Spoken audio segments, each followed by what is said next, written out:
Yo era Sueli, la niñera, pero no una niñera cualquiera. Yo era la Sueli de la casa de los Almeida, la que llegó cuando la menor, Clara, apenas gateaba y el primogénito, Pedro, apenas sostenía una cuchara a 4 décadas. 40 años dedicados a esos niños, a quienes vi crecer de bebés a adultos hechos. Doña Lucia y don Roberto, los padres, eran buenas personas.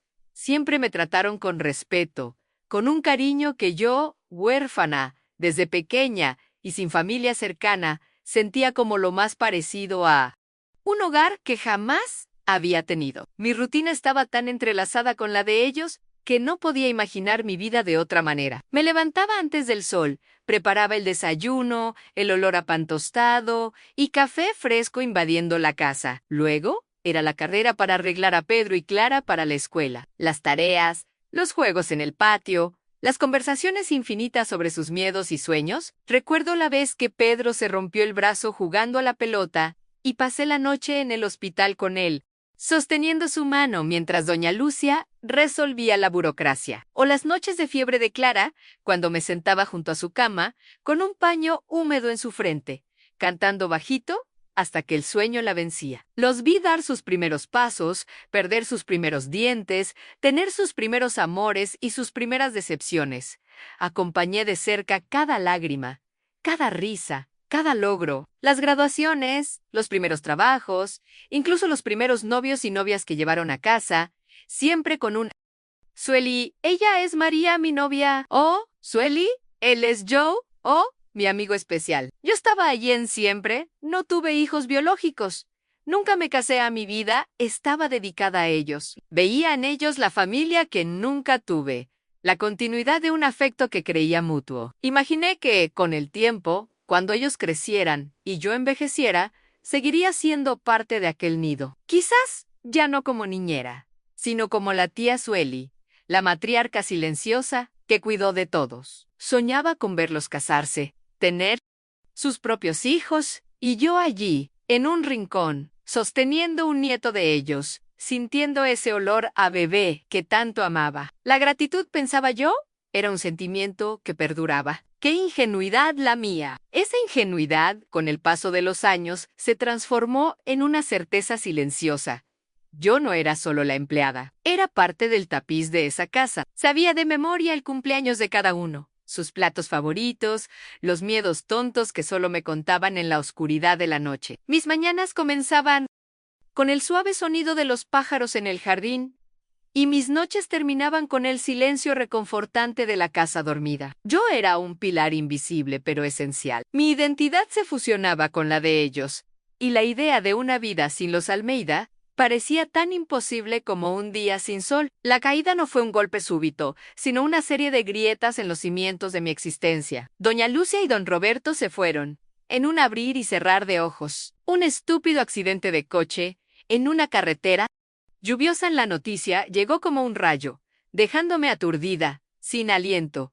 Ellos eran los pilares, los padres a los empleadores. Pero, para mí, eran mucho más. Eran el ancla que me mantenía en ese puerto seguro. El velorio fue un borrón de rostros empañados y abrazos vacíos. Pedro y Clara, ahora adultos, con más de 30 años, estaban allí, destrozados, como era de esperar. Los consolé como siempre hice, sosteniendo sus manos frías, ofreciendo un hombro para que lloraran. Nadie me vio de verdad. Ese día yo era solo Sueli, la niñera, un fantasma en medio del dolor palpable de la familia de sangre. Ese día, el olor a talco de bebé fue reemplazado por el olor amargo de flores marchitas y formol. Después del funeral, Pedro y Clara se distanciaron. La casa, antes llena de vida, se convirtió en un mausoleo. Yo seguía yendo, por instinto, por costumbre, arreglaba las cosas, regaba las plantas, como si la presencia de ellos todavía estuviera allí, esperándome. Intenté llamar, enviar mensajes. Las respuestas eran cortas, evasivas. Estamos arreglando las cosas. Suelian, te avisaremos. ¿Avisar qué? Yo no entendía. Creía que el siguiente paso sería que me abrazaran, que me dijeran, Sueli, eres de la familia, nos ocuparemos de ti. Esa ausencia repentina de ellos era un silencio ensordecedor. Cada día que pasaba sin una llamada, sin una visita, sin una palabra clara, era como una punzada en el pecho. Observaba el teléfono, esperando el timbre que nunca llegaba, y el corazón se me encogía cada vez que la alarma de la casa, antes tan familiar, permanecía en silencio. Empecé a sentir un nudo en el estómago, una intuición sutil de que algo andaba terriblemente mal, pero mi mente se negaba a aceptarlo. Yo, que siempre fui tan práctica, me aferraba a una esperanza que, en el fondo, sabía que era cada vez más frágil. El quiebre, la ruptura brutal, llegó un día de sol intenso, que contrastaba con la oscuridad que se cernía sobre mí. Fui a la casa, como siempre. Las llaves que tenía desde hacía décadas giraron en la cerradura, pero la puerta no se abrió. Intenté de nuevo, con más fuerza a nada, Ann, un cartel de se vende clavado en el jardín. Mi corazón se aceleró, Ann me helé. Llamé a la puerta, nada, llamé a Pedro, a Clara, a buzón de voz. De repente, un coche se detuvo. Un guardia de seguridad bajó. Un hombre grande, con una mirada fría. Sí, preguntó con voz grave. Soy Zoe, la niñera. Yo trabajo aquí, respondí, la voz temblorosa, tratando de sonar segura. Él me miró de arriba. Abajo en la casa fue vendida. Los nuevos propietarios no quieren a nadie aquí. Y no, usted ya no trabaja aquí. Mi garganta se cerró. ¿Vendida? La casa, mi casa, aquella donde pasé la vida. ¿Pero y Pedro? Y Clara, él resopló, impaciente. Ellos vendieron todo y se mudaron. No le dejaron ningún mensaje. El suelo se desvaneció bajo mis pies. Yo era una intrusa, una extraña. 40 años barridos bajo la alfombra. Yo, que los crié, que los amé, que dediqué mi vida a ellos, fui descartada. Como un objeto viejo e inútil. Yo, que los consideré hijos, fui ignorada por mis propios hijos. Ese día, el olor a infancia fue reemplazado por el amargo olor a polvo y abandono. La imagen de la puerta cerrada, del guardia de seguridad y del cartel de se vende, se grabó en mi mente como una cicatriz profunda. Cada fibra de mi ser gritaba contra esa injusticia, contra la ingratitud. Caminé sin rumbo ese día, sintiendo el sol fuerte en la piel, pero un frío cortante en el pecho. Era como si me hubieran arrancado un pedazo de mí, y el vacío dejado era llenado por un dolor punzante. Mi mente intentaba procesar la crueldad de la situación, pero la verdad era tan absurda que parecía una pesadilla de la que no podía despertar. En los días que siguieron, la verdad me golpeó.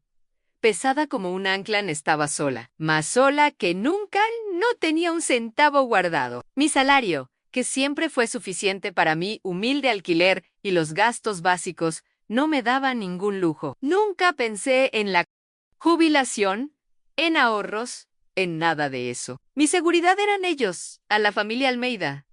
Y ahora, ellos ya no existían para mí. La vergüenza me consumía. Yo, una mujer de casi 60 años, sin rumbo, sin dinero, sin un puerto, intenté llamar a algunas puertas, pero ¿quién iba a querer una niñera vieja? Las madres jóvenes querían gente más joven, con energía, con métodos modernos. Yo era una reliquia. Me sentía como una cáscara vacía, una muñeca de trapo abandonada en la esquina de un cuarto oscuro. El teléfono. Antes mi conexión con el mundo exterior, ahora era un objeto mudo, pesado en mis manos. Cada día era un esfuerzo por levantarme de la cama, por encontrar algún propósito en medio del vacío que se había instalado en mi vida. Empecé a vagar por las calles, la mirada perdida. Intentaba no pensar, pero los recuerdos me acosaban. La voz de Clara llamándome, la risa de Pedro, la confianza de doña Lucia al dejarme a sus hijos. ¿Cómo pudieron? ¿Cómo pudieron borrarme de sus vidas como si nunca hubiera existido? La rabia, antes contenida, comenzó a burbujear. Rabia contra ellos. Rabia contra mí por haber sido tan ciega, tan ingenua.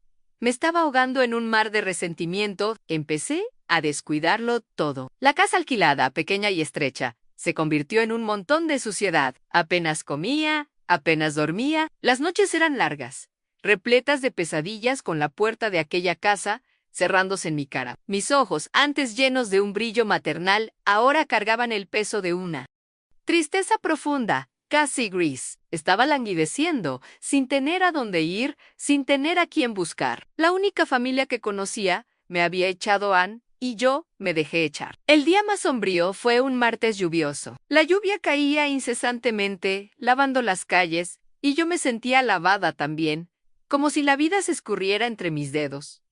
Ya no tenía dinero para el alquiler. El aviso de desalojo estaba sobre la mesa, en letras grandes y frías. Mi estómago rugía, pero el hambre era el menor de mis dolores. Salí sin rumbo, bajo mi paraguas viejo y roto. El agua helada me corría por la nuca. Llegué a una parada de autobús y me senté en el banco, vacía.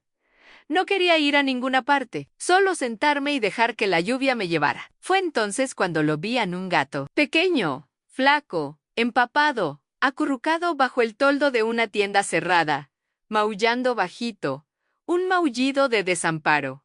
Aquel maullido, Ann, me traspasó. En ese momento, no vi solo un gato, vi a mí misma, acurrucada, mojada, hambrienta, desamparada. La vida me había tratado con la misma indiferencia con la que la calle trataba a aquel animalito. Algo hizo clic, una punzada de dolor, pero también de reconocimiento. No podía rendirme, no podía permitirme ser como aquel gato, esperando la muerte al borde de la acera. Si ni él se rendía, ¿por qué yo debería hacerlo? Fue un instante, una fracción de segundo en que el maullido de un animal hambriento resonó en mi alma, transformando la desesperación en un atisbo de fuerza. No fue una voz divina, ni un consejo de amigo. Fue el espejo de mi propia vulnerabilidad, reflejada en aquellos ojos asustados, y, de repente, la resignación que me asfixiaba comenzó a desvanecerse, reemplazada por una chispa de indignación, no por la ingratitud ajena, sino por mi propia complacencia al dejarme hundir. El fondo del pozo tenía un maullido y olor a lluvia, y fue allí donde, por un instante,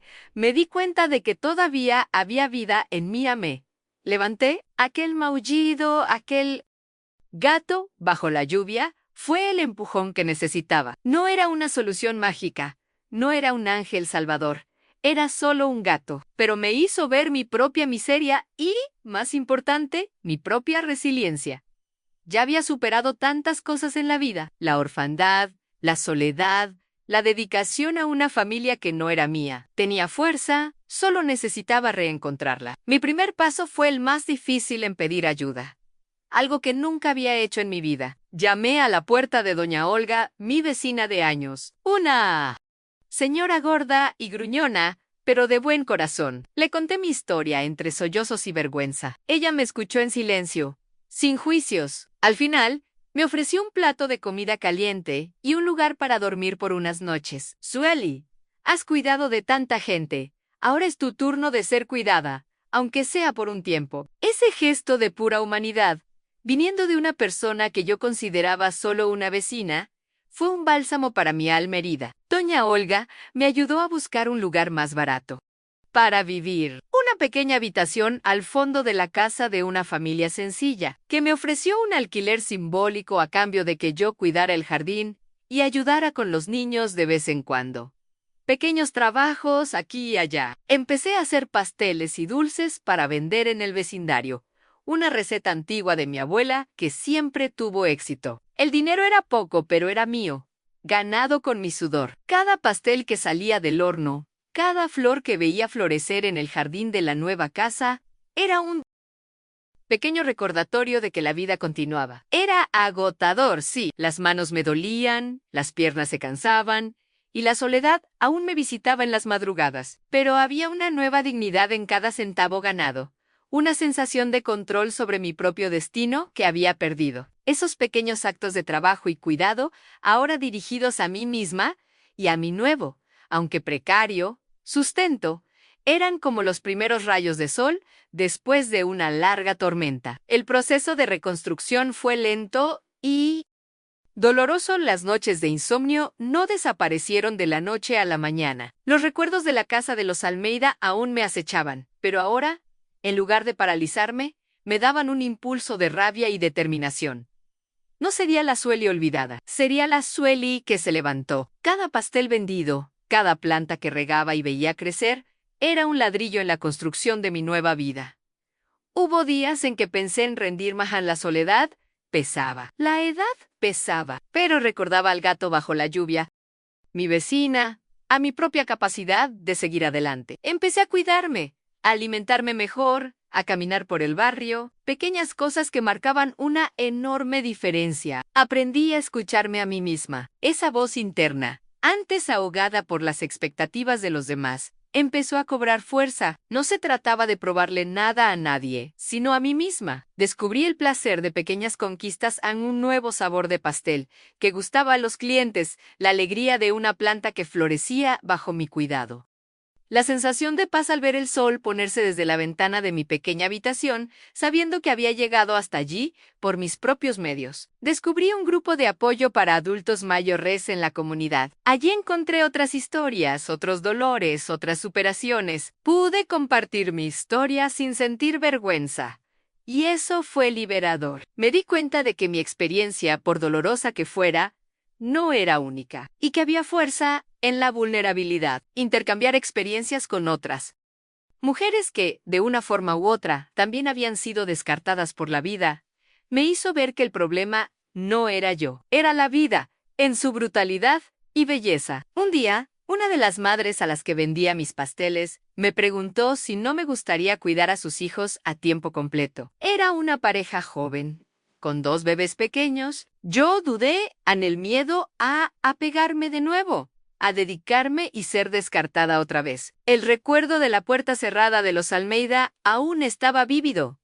Un fantasma que me susurraba advertencias al oído. Mi intuición me jalaba en direcciones opuestas a la necesidad de seguridad y la aversión al riesgo emocional. Pero el brillo en los ojos de aquella madre, la confianza que depositaba en mí, me hicieron aceptar. Fue diferente, no me entregué en cuerpo y alma como antes. Mantuve una distancia saludable, una barrera sutil que me protegía. Pero el amor por los niños, la alegría de verlos crecer, seguía allí, intacta. Y la diferencia era que ahora yo sabía que mi valor no dependía del reconocimiento de nadie. Mi valor venía de mí, de mi capacidad de amar y de cuidar. Ya no era la niñera que esperaba ser acogida. Era Sueli, una mujer fuerte, resiliente, que sabía su lugar en el mundo, aunque ese lugar fuera diferente de lo que había soñado. Hoy, mi vida es sencilla. Mi pequeña habitación sigue siendo pequeña, pero ahora está ordenada, llena de plantas y con un olor a paz que nunca imaginé que podría tener. El dinero todavía es justo, pero suficiente para mis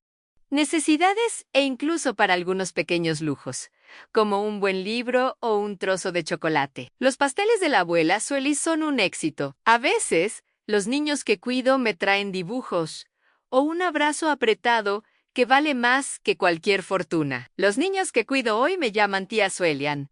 Y me gusta, es un reconocimiento que no viene de la necesidad, sino del cariño genuino. Los miro y veo un futuro, pero ya no mi futuro entrelazado con el de ellos. Yo tengo el mío propio. La vida me enseñó que, por mucho que ame, necesito amarme más a mí misma. Necesito construir mi propio terreno. Todavía pienso en la familia Almeida, pero el dolor disminuyó, se convirtió en una cicatriz que me recuerda mi fuerza. El olor a talco de bebé, que antes era el olor de una familia que no era mía, ahora, irónicamente, se mezcló con el olor a masa fresca y de mi propio café. Es el olor de mi libertad, de mi autonomía, de mi propia vida, y es un olor bueno. Es el olor a casa, a mi casa. A la vida es un eco. Veces gritas amor y recibes indiferencia, pero a veces simplemente respiras y el aire puro y ligero te recuerda que todavía estás aquí, aunque resististe. Y eso, por sí solo, es la mayor victoria de todas.